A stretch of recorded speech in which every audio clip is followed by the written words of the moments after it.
Hello friends, Sankranti అరిసెలు తినే కొద్దీ తినాలనిపించే కమ్మటి అరిసెలు.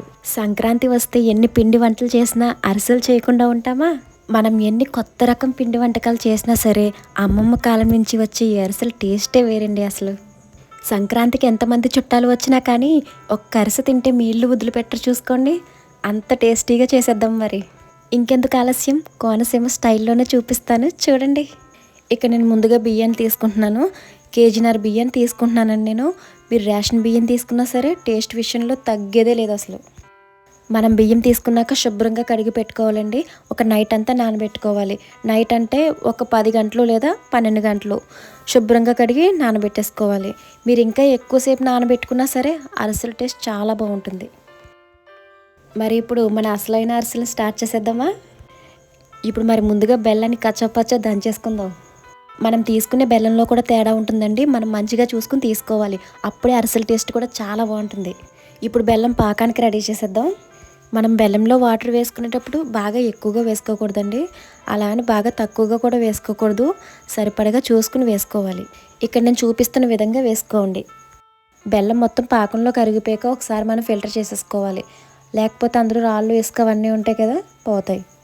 ఇప్పుడు ఆ పాకాన్ని మనం పొయ్యి మీద పెట్టేసుకుందాం.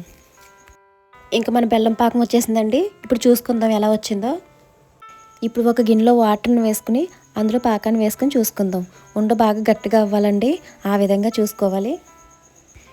పాకంలోనే నువ్వులను వేసేసుకుంటున్నాను. నువ్వులు వేసుకోవడం వల్ల అరిసెల టేస్ట్ చాలా బాగుంటాయి. మీకు కూడా నచ్చితే మీరు ట్రై చేయండి. పాకంలో పిండిని వేసాక పిండినే కలపలేం, ఇంక నువ్వులనే కలుపుతాం. అందుకే డైరెక్ట్గా ముందుగా వేసేసుకోండి.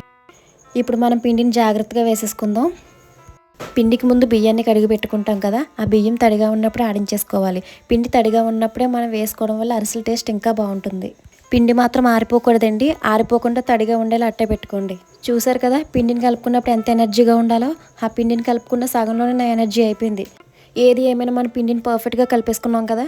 ఇప్పుడు ఒక కప్పు పెరుగుని తీసుకుని అందులో నువ్వులను వేసుకుంటున్నాను. పెరుగులో నువ్వులను ఎందుకు వేస్తుంది అనుకుంటున్నారా? అదేనండి, అరిసెల కోసం. పెరుగులో నువ్వులు వేసుకుని బాగా కలిపేసుకుందాం.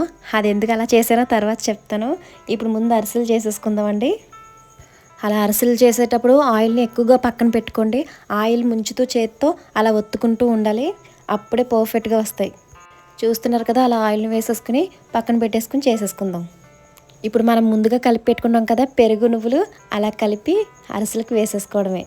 మనం ముందుగా పాకంలో వేసుకుని నువ్వులు అయితే సరిపోతాయి, కానీ బాగా ఇష్టంగా తినే వాళ్ళకి ఆ నువ్వులు ఏం సరిపోతాయండి.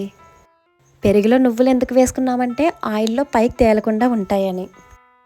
అరిసె తాటగా వేస్తే అలాగే చిల్లడుతుంది మరి, కానీ ఆ అరిసె టేస్ట్ బాగుంటుంది. మీకు అర్థం కాలేదు కదా. చిల్లు పడిన అరిసె నెల తిరిగినా సరే క్రంచీగానే ఉంటుంది. కావాలంటే మీరు కూడా ట్రై చేయండి. టేస్ట్ కూడా ఎక్కడా తీసిపోదు. మన అరిసె బాగా వేగిపోయింది కదా, ఇప్పుడు తీసేసుకుందాం. అరిసెలో ఆయిల్ ఉంటుంది కదా, అది మొత్తం పోవడానికి గట్టిగా పెట్టి నొక్కాలి. అది కానీ ఆయిల్ ఉన్నది అంటే త్వరగా మెత్తబడిపోయే అవకాశం కూడా ఉంది.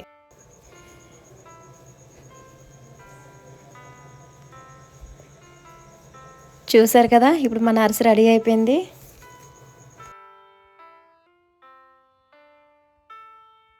నువ్వులు కూడా ఆయిల్లో తేలకుండా బాగున్నాయి కదా.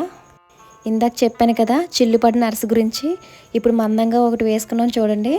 మనం పెట్టే పాకాన్ని బట్టి ఈ అరిసె కూడా క్రంచీగానే ఉంటుంది. కానీ కొంతమంది అరిసెను మెత్తగా తినడానికి కూడా ఇష్టపడతారు. అలాంటి వాళ్ళ కోసం ఇలా కూడా వేసుకోవచ్చు. అంతే అండి, మన సంక్రాంతికి ఎంతో క్రంచీగా మన స్వీట్ అరిసెలు రెడీ అయిపోయినాయి. మీకు కూడా నచ్చితే మీరు కూడా ట్రై చేయండి. మీకు ఈ వీడియో నచ్చినట్లయితే లైక్ చేయండి, సబ్స్క్రైబ్ చేయండి. Thanks for watching.